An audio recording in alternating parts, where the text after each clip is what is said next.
Assalamualaikum warahmatullahi wabarakatuh. Sempena bulan Ramadan ini tersebar beberapa video di mana ustaz dalam video tersebut menerangkan bagi sesiapa yang ada solat fardu yang ditinggalkan sejak zaman muda dulu, sejak zaman akil baligh dulu, hendaklah mereka qada solat fardu tersebut. Dan mereka mencadangkan apabila pergi ke masjid dan surau untuk solat tarawih secara berjamaah, hendaklah mereka itu melaksanakan solat qada fardu dan bukannya solat tarawih. Artinya, apabila pergi ke masjid, imam sedang solat tarawih, makmum pun solat tarawih, individu yang ada solat fardu yang ditinggalkan sejak zaman awal dahulu, dia solat qada meskipun yang lain-lain solat tarawih. Jadi di sini timbul soalan, bolehkah berlaku perbezaan niat di mana imam solat tarawih dan makmum pula solat qada, solat fardu secara qada, ya. Baik, antara video-video yang tersebar tu, satu video agak istimewa di mana Ustaz Muhaizat, beliau sendiri menerangkan bahawa satu ketika yang lalu beliau sendiri apabila menjadi imam solat tarawih, beliau sebenarnya melaksanakan solat subuh secara qada. Beliau menjadi imam ataupun ditugaskan menjadi imam solat tarawih,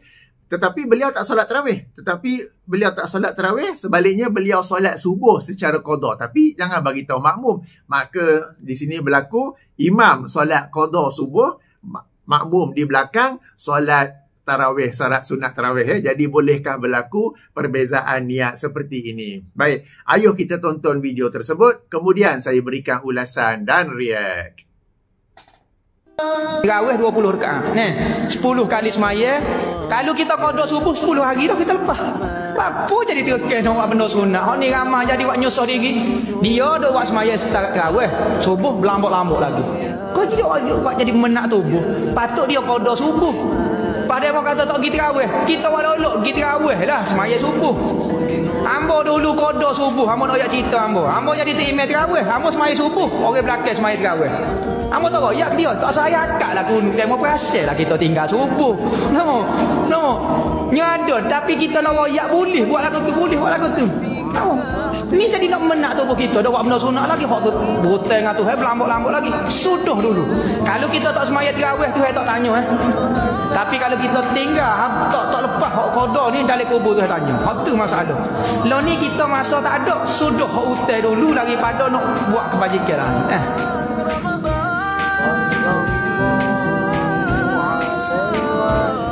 Tak ada masalah. So hukum dia. Hamba buat dah masalah. Kita royak cerita kita sekali. Hamba buat dah. Tengok. Tak apa. So hukum dia tak ada masalah. Tu nak buat terik. Semaya qada lah. Kita masa tak ada dah dengan Tuhan. Umur tak banyak dah. Nak buat benda sunat lagi. Semaya qada. Kita nak zakat wajib orang kita tinggal dulu banyak lagi. Kali nak sedekah kat orang. Bayar zakat hok demo dulu, hok tak bayar dulu. Supaya dulu waktu PPT juga ni tak bayar sedekah kat orang. Zakat hok wajib kena qada tak qada lagi. Ipung PT kira zakat hok tak kena qada. Hok tu dapat pahala wajib sedekah, ni dapat pahala sunat. Sebab masa tak ada. Kita mau tak ada masa ni kata. Lainlah kalau ada. Baiklah, kita sudah pun menontonnya. Jadi ada dua isu yang saya hendak ulas di sini. Pertama tentang hukum qada solat-solat fardu yang ditinggalkan sejak zaman awal dahulu. Dan yang kedua, solat berjamaah apabila berlakunya perbezaan niat antara imam dan makmum. Okey, isu pertama merujuk kepada hukum qada solat fardu yang ditinggalkan sejak zaman awal, sejak zaman akil baligh dulu, maka terdapat dua pandangan di kalangan para ulama. Pandangan pertama, dan ini merupakan pandangan jumhur, pandangan majoriti, bahkan Imam An-Nawawi rahimahullah menyatakan ia adalah ijma' bahawa hendaklah qada solat-solat fardu tersebut. Bahkan hendaklah qada solat fardu dan jangan buat solat sunat. Sebab solat fardu itu adalah lebih utama, lebih penting untuk diqada berbanding melaksanakan solat sunat. Bahkan tak silap saya memang ada pandangan yang berkata haram solat sunat jika masih ada solat fardu yang perlu diqadakan. Dalil jumhur ialah hadis yang dikeluarkan oleh Imam Al-Bukhari, Muslim dan lain-lain di tangkap layar anda di sini, di tangkap layar ialah daripada lafaz Sahih Al-Bukhari, hadis nombor 562, atau penomboran lain hadis nombor 597, di mana Rasulullah sallallahu alaihi wasallam bersabda, "Man nasiya salatan falyusalli iza zakaraha la kaffarata laha illa zalika." Kemudian baginda membacakan ayat wa aqimis salata li zikri. Maksudnya sesiapa yang terlupa solat, maka hendaklah dia solat apabila ingat. Tidak ada kafarah baginya selain itu. Yang ini qada solat tersebut. Kemudian baginda membacakan ayat yang bermaksud, dan dirikanlah solat untuk mengingati aku. Berdasarkan hadis ini, para ulama berhujah, jika terlupa solat pun kena ganti balik.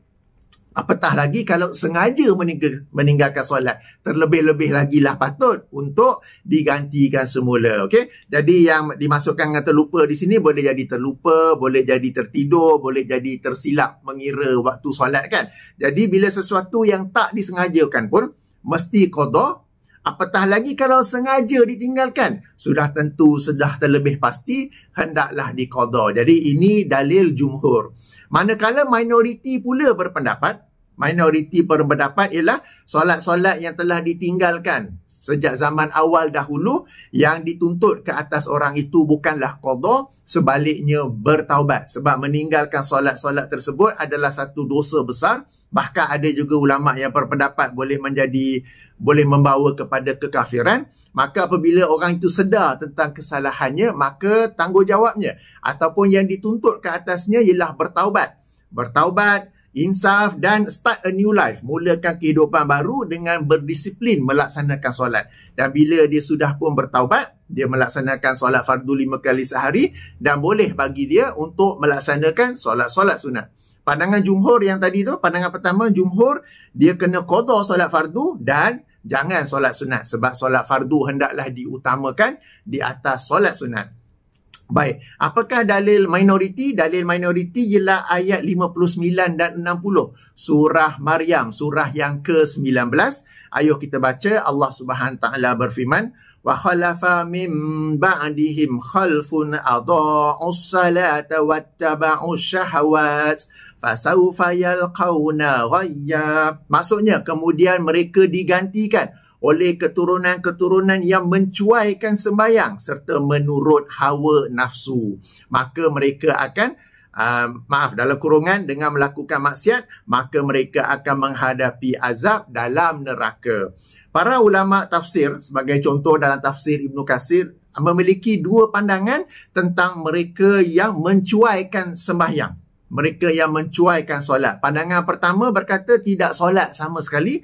Pandangan kedua berkata solat, tetapi dah keluar waktu. Maknanya solat zuhurnya dah masuk asar baru dia solat zuhur. Solat subuhnya dah matahari dah siang baru dia solat. Maknanya dia mencuai. Jadi memang ada dua pandangan tentang apakah yang dimasukkan dengan mencuaikan solat. Dan mereka ini mengikuti hawa nafsu. Baik, terhadap orang macam ni, sebab kalau yang orang yang meninggalkan solat pada sejak zaman awal dulu, mereka tahu solat tu wajib, tetapi mereka mencuaikannya, sama ada tidak melaksanakannya, sama sekali tak buat, ataupun melengah-lengah sampai masuk waktu lain baru nak solat ke apa kan. Jadi terhadap mereka ini, kita sambung pada ayat seterusnya. Allah Subhanahu Ta'ala berfirman, illa man taba wa amana wa amila salihan faulaika yadkhulunal jannah wa la yuzlamuna syai'a. Kecuali orang-orang yang bertaubat dan beriman serta beramal soleh, maka mereka itu akan masuk syurga dan mereka pula tidak dikurangkan pahala sedikit pun. Jadi ayat ini merujuk kepada mereka yang mencuaikan solat dan mengikuti hawa nafsu. Dan orang-orang yang meninggalkan solat sejak daripada zaman awal, daripada zaman akil baligh itu, kalau kita kaji-kaji, renung-renung, mereka masuk dalam kategori ni. Mereka bukan terlupa. Mereka bukan masuk dalam kategori hadis Sahih Al-Bukhari tadi, yang ini orang yang lupa solat. Orang yang lupa ke, tertidur ke, tersilap ke, tak. Mereka ni mencuaikan solat dan mengikuti hawa nafsu. Jadi terhadap mereka, apakah yang patut mereka buat? Mereka itu hendaklah bertaubat, beriman dan beramal soleh. Maka bagi mereka, faulaika yadkhulunal jannah wala yuzlamuna syai'a.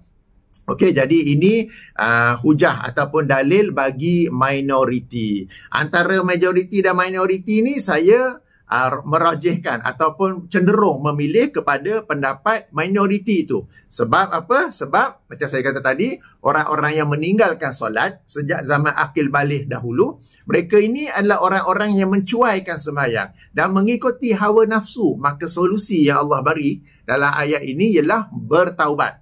Okey, sementara hadis sahih Al-Bukhari tadi merujuk kepada orang yang terlupa, tertidur, tersilap ya. Jadi sesuatu yang tidak disengajakan. Maka saya cenderung kepada pandangan di sini kita tak kira minoriti majoriti tau. Satu nota tambahan kepada para penonton yang dirahmati Allah, apabila saya ataupun para ustaz yang lain menyebut minoriti majoriti, itu bukan dalil. Itu bukan dalil. Itu nak menerangkan tentang pendapat para ulama. Dalilnya ialah apakah dalil majoriti, apakah dalil minoriti. Dan kita boleh saja menganalisa dan menimbang antara majoriti, antara dalil-dalil ini dan memilih mana yang kuat. Sebab dalam hal ini ada yang jenis yang IQ rendah sikit. Dia orang mengkritik apa? Dia orang mengkritik kami sebagai kejap ambil majoriti, kejap ambil majoriti, kejap ambil majoriti, kejap ambil minoriti, kejap minoriti, kejap minoriti. Mereka tak faham. Mereka ni jenis tak boleh nak proses dalil. Kalau majoriti dia orang faham, minoriti dia orang faham, dalil dia orang tak faham. Jadi kita ni memilih sesuatu pandangan berdasarkan dalil, bukan berdasarkan minoriti atau majoriti. Jadi di sini berdasarkan penjelasan saya cenderung memilih pandangan minoriti. Pun begitu, saya maklum jika ada yang ingin memilih pandangan majoriti. Jadi, macam saya kata, ustaz-ustaz yang menerangkan hendaklah qada solat fardu yang tertinggal apabila melaksanakan solat tarawih, mereka itu berpegang kepada pandangan majoriti. Maka dipersilakan ya. Baik, itu dari sudut qada solat yang tertinggal. Seterusnya ialah bagaimana pula apabila dalam solat jemaah itu berlaku perbezaan niat antara imam dan makmum. Imam solat tarawih, makmum pula solat qada. Ataupun macam dalam kes Ustaz Muhaizat, beliau sepatutnya menjadi imam solat tarawih. Tetapi ketika menjadi imam, beliau sebenarnya qada solat fardunya yang lalu, sementara makmum pula solat tarawih ya. Baik, dibolehkan untuk imam dan makmum berbeza niat ketika solat, asalkan solat itu sendiri adalah sama dari sudut pergerakan. Ia bukanlah solat yang pergerakannya berbeza. Jadi yang maksud solat berbeza ini ialah solat gerhana dan juga solat jenazah. Jadi sebagai contoh, tak boleh imam solat jenazah, makmum di belakang pula solat zuhur. Yang itu tu yang tak boleh. Sebab solat jenazah kita tahu tak ada rukuk, tak ada sujud. Tetapi jika pergerakan solat itu adalah sama, maka dibolehkan bagi imam dan makmum untuk berbeza niat. Okey, dibolehkan untuk berbeza niat apabila solat itu pergerakannya sama. Yang tidak boleh ialah apabila pergerakannya itu berbeza. Baik, di sini saya akan bagi dalilnya. Dan di sini ada sedikit saya nak tegur kepada Ustaz Muhaizat. Apabila saya rasa ada orang tanya dia, faham? Beliau menjelaskan, kemudian senyap kan, beliau pandang senyap. Kemudian beliau menjawab, hamba buat dah, boleh, sah. Ustaz bukannya dalil. Ustaz kena terangkan apa dalil, kemudian pendapat para ulama yang kata sah. Semata-mata kerana ustaz telah melakukannya, itu bukanlah dalil. Okey, jadi saya rasa ada orang tanya dalam sesi itu. Lalu ustaz menjawab, hamba buat dah. Ingat, dengar tak? Hamba buat dah. Tak, ustaz buat bukan dalil. Okey, sah tak sah bukan atas lisan ustaz, tetapi apakah dalil yang ada dalam hal itu. Tapi tak mengapa, di sini saya ingin berkongsi 3 hadis sebagai dalil ya. Baik, hadis pertama yang dikeluarkan oleh Imam Al-Bukhari dalam sahihnya, hadis nombor 659 atau penomboran lain hadis nombor 700 daripada Jabir bin Abdullah radhiyallahu anhu. Beliau menerangkan anna Muaz bin Jabal kana yusalli ma'an nabiy sallallahu alaihi wasallam summa yarji'u faya ummu qaumahu. Jabir menerangkan bahawa sahabat Nabi sallallahu alaihi wasallam yang bernama Muaz lazim biasanya solat bersama Nabi sallallahu alaihi wasallam, kemudian kembali kepada kaumnya dan mengimami mereka dan menjadi imam kepada mereka. Maknanya Muaz ini apabila solat fardu beliau akan menjadi makmum di belakang Nabi SAW di Masjid Nabi. Dah habis tu beliau kembali dan beliau menjadi imam pula kepada kaumnya. Okay? Dan apabila beliau menjadi imam, itu adalah solat sunat, bukan lagi solat fardu. Sebab solat fardu tidak boleh 2 kali dalam sehari. Baik, dalil tidak boleh 2 kali itu ialah hadis yang dikeluarkan oleh Imam Abu Daud dalam sunannya, hadis nombor 491, atau penomboran lain hadis nombor 579. Darjah hadis ini Syekh Al-Albani menilainya dhaif, sementara Syekh Shu'aib Al-Arnaud menilainya hasan. Okey, baik, dalam hadis ini Rasulullah sallallahu alaihi wasallam bersabda, la tusallu salatan fi yaumin marrataini. Tidak boleh melaksanakan satu solat itu 2 kali dalam sehari. Meskipun dari sudut sanad ada perbincangan, Al-Albani kata dhaif, Syekh Shu'aib Al-Arnaud kata hasan, tapi kalau kita fikir dari sudut maksud, betul lah. Kenapa pula nak solat Zuhur 2 kali? Kenapa pula nak solat Asar sekali? Jadi apabila hadis yang pertama tadi, Muaz dia solat bersama Nabi, kemudian dia balik menjadi imam kepada kaumnya pula. Apabila menjadi imam, Muaz melaksanakan solat sunat, kaumnya melaksanakan solat fardu. Jadi ini satu dalil di mana boleh berbeza niat antara imam dan juga makmum. Imam, in this case Muaz bin Jabal, solat sunat, dan makmum, ini kaumnya, solat fardu, solat wajib itu sendiri. Dan hadis ini juga menjadi petunjuk bagi sesiapa yang dia rasa tak sesuai untuk bawa ahli keluarganya ke masjid, ke surau untuk solat jemaah, tapi dia sebagai suami, sebagai ayah sangat dituntut untuk solat berjemaah di masjid dan surau, maka dia solat di sana, kemudian dia balik ke rumah, dia solat balik dengan niat sunat, sementara ahli keluarga dia, isteri, anak-anak pula solat wajib di belakang dia sebagai makmum. Sebab kadang kita dapat saya dapat feedback yang macam mana kita nak latih anak-anak dan isteri untuk solat berjemaah kan, kalau kepada suami sangat dituntut untuk solat di masjid dan surau, sementara anak-anak dan isteri pula tak sesuai nak bawa. Kalau bawa tu macam kes baru ni kan, ada budak tu pergi tarik kursi, pakcik tu nak duduk sampai jatuh tergolek kan. Jadi itu option yang ada. Baik, ini dalil pertama. Dalil kedua, hadis yang dikeluarkan oleh Imam At-Tirmizi dalam sunannya nombor 203, atau penomboran lain hadis nombor 219. Ia agak panjang, saya ringkaskan sahaja. Bahawa Rasulullah SAW pernah solat subuh, dah habis solat, baginda lihat ada 2 orang sedang duduk-duduk di belakang yang tidak solat bersama. Maka baginda pun mengutus seseorang untuk panggil mereka berdua, dan bila dah panggil, Rasulullah pun bertanya, kenapa kamu 2 tidak join kami untuk solat berjamaah? Maka mereka pun menjawab, kami sudah pun solat di kemah kami. Maka Rasulullah pun berkata seperti bawah sikit tu, fala taf'ala, maka janganlah melakukan sedemikian. Iza sallaituma fi rihalikuma, apabila kalian berdua telah solat di kemah kalian berdua, summa ataituma masjidah jama'atin, kemudian kamu berdua mendatangi masjid dan lihat ada solat berjamaah yang sedang dilaksanakan, fasalliya ma'ahum, maka solatlah bersama mereka. Okey, kemudian yang saya gariskan biru tu, fa innaha lakuma nafilatun, kerana sesungguhnya yang itu tu menjadi solat sunat bagi kalian berdua ya. Solat nafilatun tu solat sunat lah. Jadi hadis Muaz tadi, Muaz solat menjadi imam, solat sunat, makmum dia solat wajib. Hadis ni pula ialah orang itu dia dah solat fardu dah, tapi bila dia nampak adanya solat jemaah di masjid, dia hendaklah join sama, tetapi ia menjadi solat sunat baginya. Alright, jadi sekarang ni imam solat wajib fardu, makmum solat sunat. Okey, jadi ini kes yang mungkin dah azan, orang tu di kemahnya dia telah pun solat siap-siap, sekali datang dekat masjid tengok baru saja qomat, baru saja solat berjemaah kan, jadi mereka pun duduk-duduk sajalah.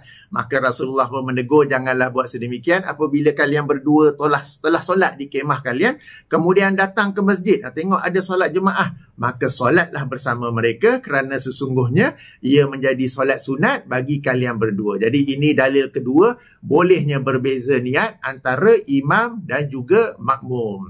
Baik, dalil ketiga, Sunan At-Tirmizi juga hadis nombor 204 atau penomboran lain hadis nombor 220 daripada Abu Sa'id Al-Khudri radhiyallahu anhu. Beliau berkata, ja'a rajulun wa qad shalla Rasulullah sallallahu alaihi wasallam.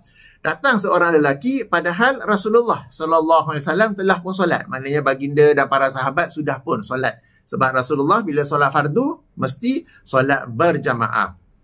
Faqala, maka baginda bersabda, ayyukum yattajiru ala haza, faqama rajulun fasalla ma'ahu. Maka baginda bertanya, siapakah di kalangan kalian yang sanggup berniaga bersama orang ni? Ini satu kiasan, maknanya untuk mendapatkan pahala. Okay?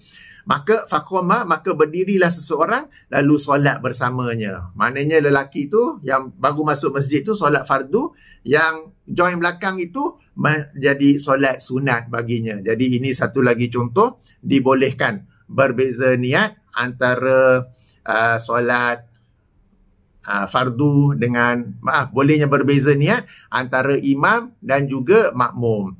Baik, hadis pertama tadi Muaz bin Jabal, Sahih Bukhari, Sahih. Hadis kedua yang panjang tentang dua orang yang duduk belakang Nabi dah solat tu, Sahih juga, Sunan Tirmizi. Dan hadis ketiga yang saya baca, Sahih juga, Sunan At-Tirmizi. Yang diperselisihkan tu ialah lafaz yang hadis yang kata tidak ada dua solat dalam satu hari, itu yang diperselisihkan. Jadi inilah dalil-dalilnya boleh berbeza niat antara imam dan juga makmum. Maka kesimpulannya, dua isu kan. Jadi yang pertama itu tentang qada solat. Solat-solat fardu yang ditinggalkan sejak zaman muda dulu. Sama juga, kalau zaman muda sejak akhir balik pun ada tertinggal puasa Ramadan. Buat tak buat, buat separuh hari ke apa kan. Alright, jadi pandangan jumhur ialah mesti qada. Dan qada itu hendaklah diutamakan di atas sunat. Maknanya solat fardu yang kena qada tu buat yang tu dulu. Solat sunat tangguh dulu. Sama juga kalau yang nak puasa sunat tapi kamu ni ada puasa qada sejak zaman akhir balik dulu, puasa qada dulu baru puasa sunat. Dan ini adalah pandangan jumhur. Pandangan minoriti pula apa yang telah ditinggal-tinggalkan. Zaman kecil, zaman awal dulu, zaman akhir balik dulu, yang dituntut ialah untuk bertaubat. Dan bertaubat, mulakan kehidupan yang baru, start a new life, untuk berazam, berdisiplin, melaksanakan solat fardu 5 kali sehari, melaksanakan puasa Ramadan penuh sebulan, kecuali memang ada uzur yang diizinkan oleh syariat, dan boleh juga melaksanakan solat sunat, boleh juga melaksanakan puasa sunat. Saya secara peribadi cenderung memilih pandangan yang kedua ini. Kerana kekuatan dalilnya lah. Dan kita, Islam adalah satu agama yang rahmah, yang memudahkan kan. Jadi seseorang itu zaman awal, zaman dulu-dulu ialah macam-macam. Tapi dia nak berubah. Kita tak naklah dia nak berubah. Tapi alamak, aku nak kena qada solat daripada umur, katakanlah akhir balik umur 10 tahun. Sekarang ni aku umur 50, 40 tahun. 40 kali 365 kali 5 kali sehari. Puasa Ramadan pula 30 hari kali apa semua tu kan macam tak payahlah. Sehingga akhirnya orang itu give up untuk berubah menjadi orang baik. Sebab sebelum ni orang yang cuai, orang yang mencuaikan sembahyang dan mengikuti hawa nafsu, ayat 59 surah Maryam tadi kan, mencuaikan solat dan mengikuti hawa nafsu. Tetapi sekarang ni dia nak berubah. Tapi bila nak berubah tu tengok, alamak susahnya, macam tak apalah, I get back to my normal life lah. Saya kembali kepada kehidupan saya yang sebelum ni lah. Jadi kita tak mahu macam tu ya. Kita nak welcome, kita nak meraihkan orang yang nak berubah. Kita kata ini ada pandangan bahawa meskipun ia minoriti tetapi dalilnya kuat. Dan inilah sebenarnya yang lebih selari dengan tuntutan Islam. Lebih selari dengan ruh Islam yang ingin memudahkan, yang ingin meraihkan, yang ingin menggembirakan kan. Yang ini bertaubat dan mulakanlah kehidupan yang baru dengan berdisiplin. Melaksanakan solat fardu 5 kali sehari, berdisiplin. Melaksanakan puasa Ramadan selama sebulan. Dipersilakan untuk melaksanakan solat sunat, melaksanakan puasa sunat. Tapi ingat tau, pandangan minoriti ni bagi orang yang memang dia terlupa untuk solat subuh, dia tertidur untuk solat zuhur ke apa, yang itu dia masih qada lah. Sebab ini yang terlupa, yang tertidur, yang tersilap. Macam saya pun pernah tersilap juga kira. Saya pernah pergi fly buat flight ke Tokyo Narita. Ketika itu winter. Okey, winter. Asar dia pukul 2. 2.50. Maghrib pukul 5. Jadi saya tidur. Bangun tu nak sembahyang asar. Kali buka tirai bilik hotel tengok, dah maghrib dah. Jadi tertidur dan tersilap kira. Tersilap kira kan, sebab bila winter, siangnya pendek, malamnya panjang. Jadi zuhurnya awal, asarnya awal, maghrib pun awal. Saya nak solat asar, buka tengok, alamak, sudah pun maghrib. Jadi tersilap. Jadi macam itu saya qada lah. Kerana tersilap, terlupa, tertidur ya. Baik. Kemudian isu kedua tentang bolehnya berbeza niat antara imam dan makmum, dia ada dalil-dalilnya. Moga para ustaz kita pun apabila menyampaikan sesuatu, sebab dalam beberapa video yang disampaikan, bukan saja video Ustaz Muhaizat yang saya mainkan tadi, tetapi juga beberapa video lain, ustaz-ustaz yang menyampaikan, meskipun mereka berpandangan pada pandangan yang majoriti kena qada. Jadi bila pergi ke masjid dan surau untuk solat tarawih, yang nak qada tu qada, jangan solat tarawih. Satu dalil pun tak bagi. Yang bab qada pun tak bagi dalil. Yang bab boleh berbeza niat antara imam dan makmum pun tak bagi dalil. Jadi harap-harap ustaz-ustaz kita ni dapat upgrade. Nilai ilmiah mereka tu, bila nak sampaikan tu bagilah sekali dalilnya. Tak nak bagi sampai tadi saya baca 3-4 hadis kan. Tak apalah, satu hadis pun boleh. Jangan main sampaikan sahaja macam cerita-cerita pula jadinya kan. Okey, baik. Tak apalah. Saya telah pun menyampaikan dalil-dalilnya. Telah pun saya sampaikan perbezaan pendapat yang berlaku dalam isu yang pertama. Isu kedua, memang dibolehkan, ada dalil-dalilnya ya. Baiklah. Demikian ulasan dari saya. Saya tutupi dengan subhanakallahumma wa bihamdika asyhadu an la ilaha illa anta astaghfiruka wa atubu ilaika. Assalamualaikum warahmatullahi wabarakatuh.